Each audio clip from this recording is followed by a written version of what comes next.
Voilà. Attends, on fait.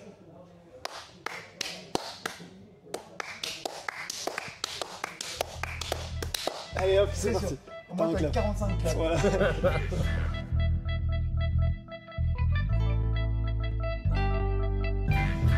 Alors salut à tous, c'est Baptiste de Ligne Jaune. Aujourd'hui on se retrouve avec le groupe Dub Silence. C'est ça. Vous allez bien? Ça va et toi? Ça va super. Pour les personnes qui vous connaissent pas, est-ce que vous pouvez vous présenter? Alors, moi, c'est Clément, guitariste, chanteur du groupe. Moi c'est Mehdi, chanteur du groupe. Moi c'est Augustin, chanteur, multi-casquette, instrumentiste. Et pas des moindres. Est-ce que vous vous souvenez de votre tout premier concert? Oui. Waouh! Alors le premier concert, je me rappelle. est-ce que c'est le Labo en 2013? Non. En 2012? Non, Alors ça c'est le premier concert officiel, Ah ouais. mais avant ça Ah il oui, y avait un concert. dans une chapelle de mon lycée privé, le Juvénal là. Ouais, c'est ça. Yes. C'était un truc de fin d'année de... Ouais, fin d'année de l'école au collège, ouais. Et voilà, c'était un peu les premières, les débuts, les tout débuts. Mais Mais je vais dans la rue aussi avant ça. Avant ça, fait pas ouais. vraiment comme des concerts. voilà, c'est ça. C'était en 2011 pour situer les gens. Ouais. Waouh, ça remonte. Ouais, Ça on est fait, vieux. on est vieux. 14 ans. Ouais. 14 ans. Ouais. Quelle chanson de votre registre vous représente le plus?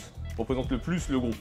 Bah, en vrai, on va le faire maintenant. Bah maintenant, Bah je dirais- maintenant ouais. Maintenant on va le faire, avec ou sans les autres on va le faire.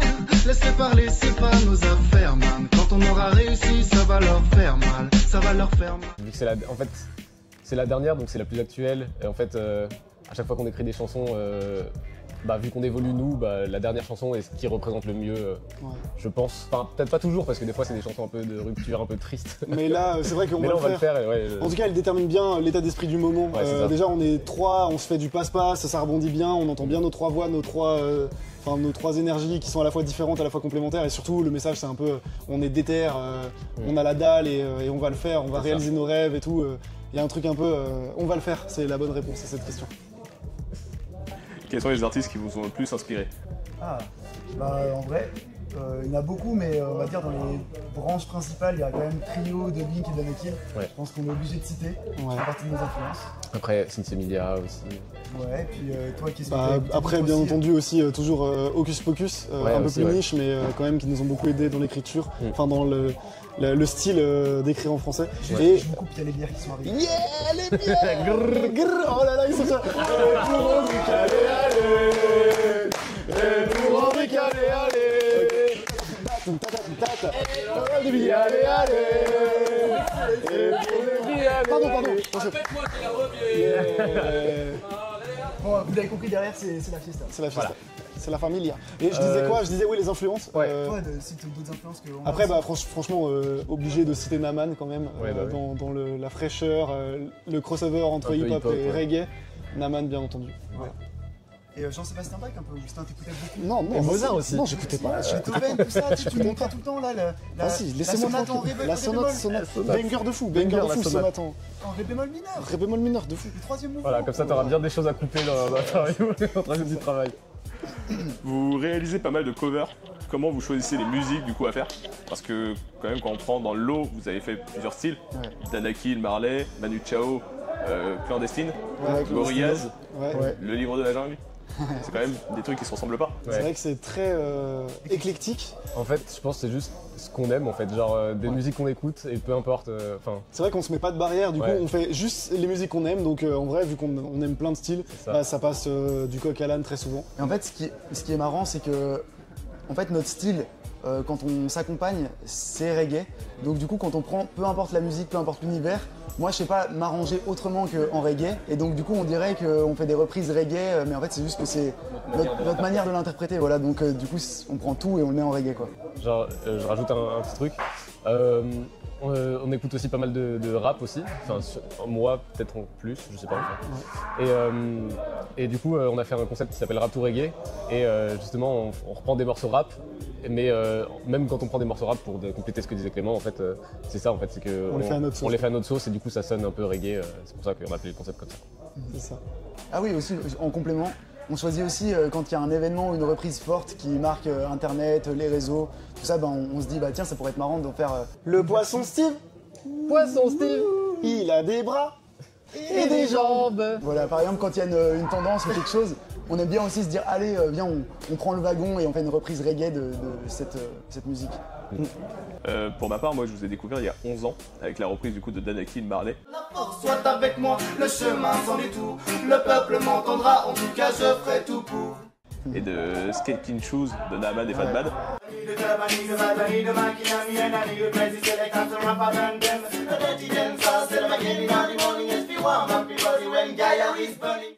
Est-ce que vous savez s'il y a beaucoup de personnes qui vous écoutent encore depuis cette époque-là? Oui, en fait, Conserver pas mal de en fait, gens c'est- fidèles. Ouais. c'est vrai qu'on a cette chance d'avoir des gens qui nous ont suivis depuis nos débuts et qui encore aujourd'hui nous suivent, des gens qui nous envoient des messages sur Insta en disant putain les gars, je vous suis depuis que je suis au lycée, je vous suis depuis vos débuts quoi, en même temps que probablement toi qui as découvert ça en cette période. Il y a eu une petite effervescence à ce moment-là, surtout du reggae français, Naaman, Generation, il y a eu un gros, j'ai envie de dire un boom du reggae en France. Boom du reggae, ouais. Et du coup, nous, on s'est fait une toute petite place à ce moment-là. Puis après, on a un peu disparu parce qu'on a fait nos études de musique et tout. On n'était pas spécialement dans un truc de contenu à fond. Puis on est revenu un peu et là, on réapparaît notamment sur TikTok. Ouais. Et il y a des gens qui nous découvrent sur TikTok. Il y a des gens qui nous retrouvent Il y a- 10 ans après. Quoi. Il y a quand même un peu deux vagues de ce truc. Enfin, souvent les gens, c'est soit ils nous disent ah bah je vous connais depuis 10 ans, ça fait 10 ans que je vous écoute, soit ça fait 1 an que je vous ai découvert sur TikTok. Mais il y a un peu un creux entre les Ouais, deux, tu c'est vois. vrai. où, Il y a une- Si, pour répondre à la question de est-ce que les premiers qui nous écoutaient sont toujours là, je pense que oui, parce qu'il y a un paramètre important, c'est qu'on était au lycée quand ça a commencé, et du coup il y a beaucoup de nos amis et cercles d'amis proches et plus loin qui grandissent en même temps que nous. Donc c'est un peu comme quand tu suis une série et que tu vois les acteurs évoluer en même temps. Harry Potter, Harry Daniel Potter. Radcliffe. Voilà, en fait on est un peu comme Ouais, on est Daniel un peu comme- Radcliffe du reggae. en fait, quoi. C'est exactement ça, ouais. Moi, je suis Harry, Non, toi, toi, t'es Hermione. Non, c'est toi, Hermione. Toi, t'es Ron, toi. Non, toi, Ron. C'est toi, Ron. Moi, je suis Hermione, mais toi, t'es Ron, alors. Toi, Malfoy. Crabe, T'es Crabbe et Goyle. Genre, Goyle. Toi, ça se voit, t'es un pouf souffle. De fou, t'es de fou pouf souffle. Serre d'aigle. Ouais, non, ah, c'est bizarre de serrer des aigles. Bizarre. Bref. Attends, non, on va bien te couper, tu gardes ce que tu veux. Vous avez fait une tournée du coup avec Danakil. Vous avez fait la première partie et à la suite de ça, vous avez sorti un documentaire. Est-ce que vous pouvez nous en parler? Alors oui, ce fameux documentaire, je crois que c'était le projet le plus ambitieux qu'on ait jamais fait en vidéo. Parce que comme je te disais hors caméra, je crois que ça nous a fait pas loin de 1 TO de rush, donc 1000 gigas. Voilà, je vous laisse imaginer, il y a eu... Qu'est-ce qui se passe là? Ça s'ambiance à côté. Non, on a eu quasi 1 mois de dérush et au moins 15 jours de montage quoi, donc... Enfin, c'était pas réellement un mois de dérush, mais tout était mélangé. Tu sais, à la Ouais, fois tu montage, dérushes, mais tu dérushes pas tout. Et en fait, c'était. Toi, tu connais, mais en vrai, c'était un gros projet qui nous a. On a perdu des plumes un peu quand même dans ce truc-là. Mais on a aimé le faire. En vrai, Ouais, on en était- fait, on voulait vraiment le faire. Contrairement à nos projets, souvent on met beaucoup d'énergie dans les trucs où on pense que ça va faire évoluer le groupe entre guillemets. Et ça, c'était un peu un projet où c'était un peu l'inverse parce qu'on a mis énormément d'énergie dans un truc et ça avait pas pour destination de ramener des nouvelles personnes en Ouais. fait. C'était vraiment destiné aux gens qui nous suivent. Donc c'était un peu Ouais. un petit bonbon cadeau qu'on a décidé de faire. Et Ouais, c'était pas un projet très rentable C'est en ça. termes d'investissement. mais Et, de- c'était volontaire, mais, c'était comme ça que c'était prévu quoi. ouais. Et c'était. et ceux qui l'ont vu ont apprécié. On C'est a ça. eu des très bons retours, des gens. Ça permet qu'il y ait des gens qui viennent nous voir après les concerts au stand de merch et tout et qui nous font des private jokes qu'on a entre nous, tu Ouais, vois, c'est parce ça, qu'en ouais. fait on les a rendus un peu publics donc c'est cool de. Pourquoi avoir choisi le nom de Anomalie pour Ouais. votre tout premier album? En gros, en fait, cet album, de base, c'était comme une anomalie pour nous. Il devait pas sortir. À la fois, il avait plein de styles différents. À la fois, c'était le premier album qui a été financé par les fans et notre famille et les gens qui nous soutenaient. Et puis, il y avait un peu un truc magique de... il est imparfait, mais il existe. Et du coup, on a trouvé ça bien de l'appeler Anomalie. Et c'était un titre aussi qui était fort dans l'album, qui mettait en avant les différences et tout. Et du coup, vu que cet album lui-même était plein d'imperfections et plein d'étrangetés et à la fois plein de magie, Anomalie lui collait bien quoi. On a aimé ce titre. Non, on a trouvé le nom de l'album après avoir écrit la chanson Anomalie. On s'est dit que en fait, c'était le titre éponyme de l'album quoi. Sur l'album du coup Anomalie, vous avez fait un feat avec Naaman. Love of you own. I no matter the words you sing, call it the song. Comment cela s'est fait? Grande histoire. Mais en fait, si, mais parce que en fait, c'était un concours de reprise qu'il avait lancé sur ses réseaux et son manager, Peter, nous avait dit les gars, vu que vous faites souvent des reprises, on s'est dit pour mettre en lumière le concept. Il y a même avant ça. Bah, le fameux Skanking Shoes cover, on a été un des premiers artistes à reprendre du Naman et à le publier sur YouTube. Naman était tombé sur la reprise et il nous avait big up, il nous avait même partagé et tout à l'époque. Donc à l'époque où nous on était personne, lui il était en train d'exploser.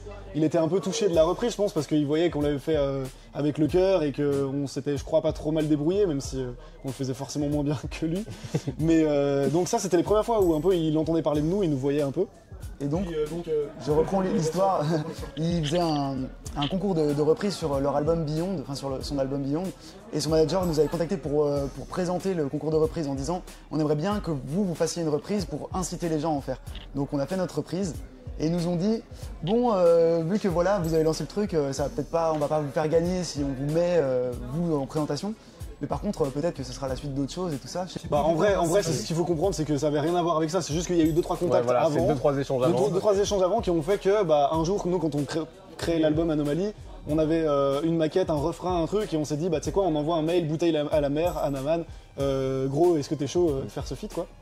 On n'y croyait pas beaucoup. On n'y croyait pas du tout. Mais il a répondu, en 4 mots, genre on se réveille le matin et on voit la réponse au mail. Ah ouais, grave cool les gars, c'est sympa, je suis chaud. Tu vois, un truc un peu très simple, il a dû écouter, il a dû dire ah c'est cool et il a dû dire ok les gars. À ce moment-là, il était en Inde.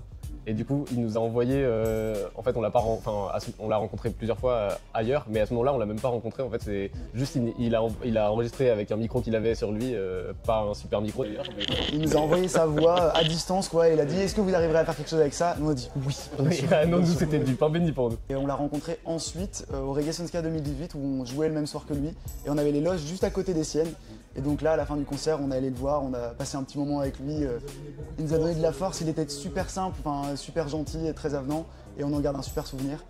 Et voilà, paix à son âme. Et surtout, il nous a laissé un morceau incroyable, un héritage de fou. Et même, il a quand même eu un petit rôle de grand frère, entre guillemets, spirituel.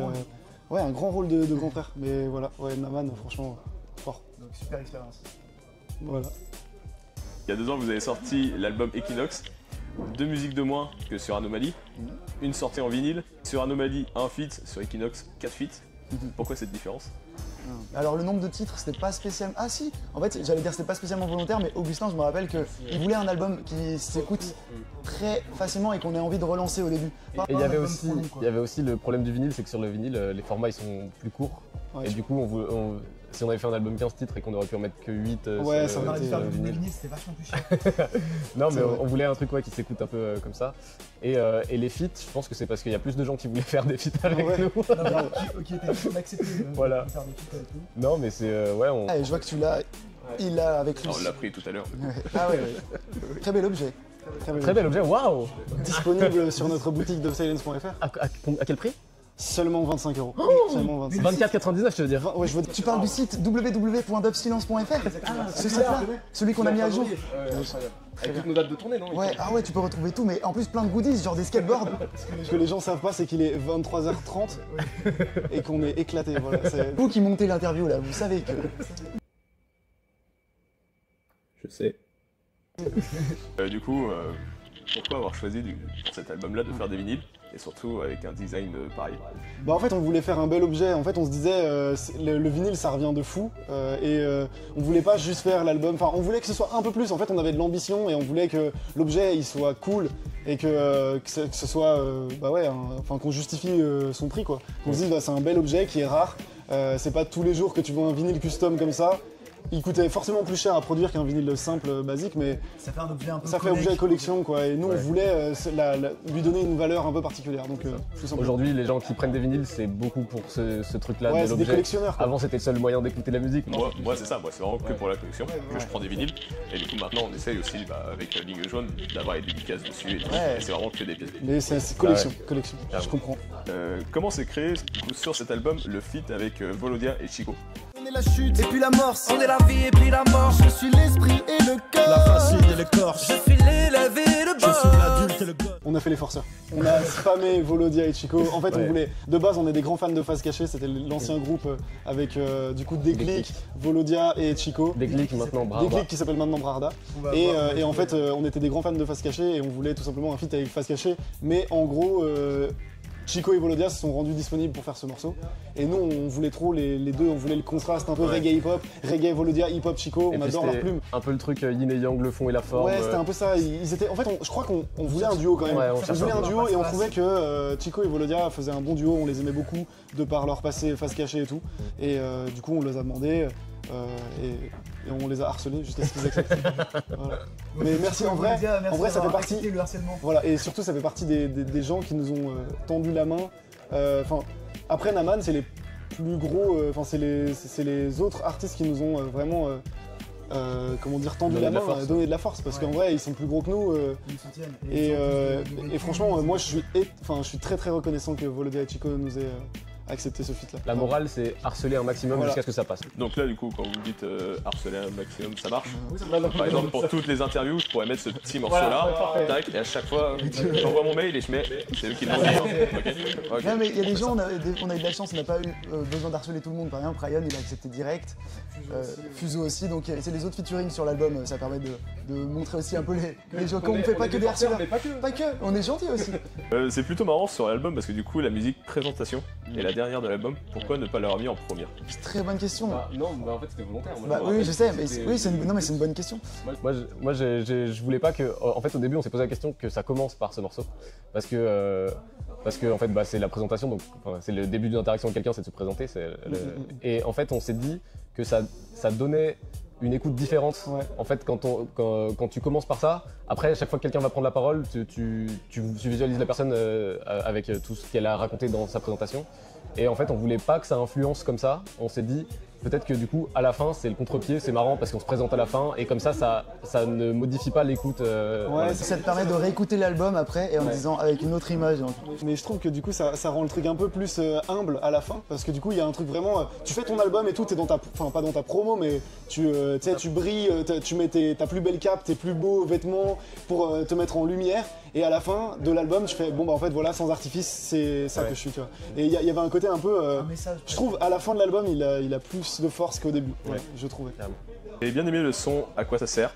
Vous parlez de plusieurs sujets. Vous avez un message à faire passer à travers ce son? Ouais, bah il y en a plusieurs. Principalement écologiques. Les pailles en carton, c'est de la merde. Remettez les pailles en plastique. On aime les pailles en plastique.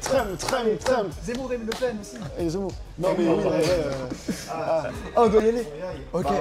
Alors, il te reste combien de questions juste pour ça? Deux. Bah pour moi ça. Tu veux répondre? En vrai, forcément, c'est un album qui a été écrit un peu à moitié pendant le confinement, pendant les grosses remises en question. À quoi ça sert tout ce qu'on fait? Le métier d'artiste, est-ce qu'il est vraiment utile et nécessaire à la société? Puis bah en fait, il y a aussi l'âge qu'on avait qui est un peu dans un bad de qu'est-ce qu'on peut faire pour changer le monde? Nous, on sert à quoi?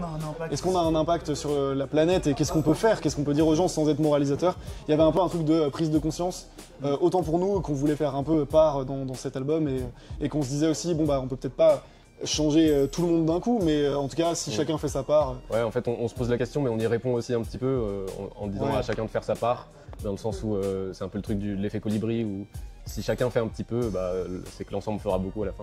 De manière générale, tout l'album est assez introspectif, parce que c'est, comme tu disais bien, c'est un moment de notre vie aussi où on se posait beaucoup de questions, où un grand changement, passage un peu à l'âge adulte, à l'âge adulte dans nos têtes en tout cas. Ouais, vieux adolescents, voilà, c'est ça. Ouais. Et du coup, il représente bien l'album aussi dans ce truc-là d'introspection. On se pose des questions, à la fois on y répond, on essaye de faire passer des messages, donner de l'espoir. Voilà. En fait, se poser la question, des fois, c'est une meilleure manière d'amener les gens à réfléchir plutôt que de donner la réponse. Ouais. Et parce qu'en fait, du coup, ils font pas le cheminement avec toi et c'est vachement moins impactant, quoi. Et puis, c'est un mélange aussi entre le hip-hop et le reggae avec les influences qu'on avait. Donc, dans l'instru, on a des grosses sonorités électro, un peu 808 avec des basses un peu électroniques qu'on aimait bien. Donc, c'est un mélange de plein de choses, ouais. Je vois le titre On va le faire comme une promesse. Qu'est-ce que vous aviez vraiment à dire à travers ce titre? On va le faire.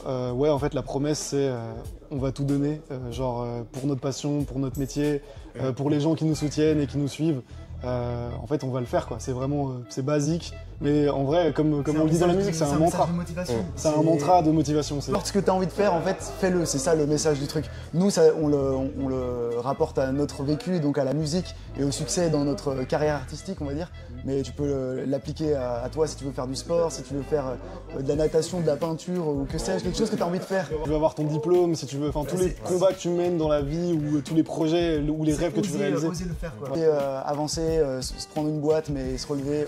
Les musiques sont un peu pareilles, elles sont un peu naïves, entre tout est possible. Les musiques sont copier-coller d'ailleurs. Voilà, c'est ça. Mais ouais, en vrai, c'est un mantra. Tu te riras. Mais non, mais en vrai, c'est un mantra positif. Ouais, le but c'est que quand tu l'écoutes, tu sais, genre un matin où ça va pas, t'écoutes ça et normalement ça va mieux. En tout cas, c'est le but quoi. Ouais, c'est ça.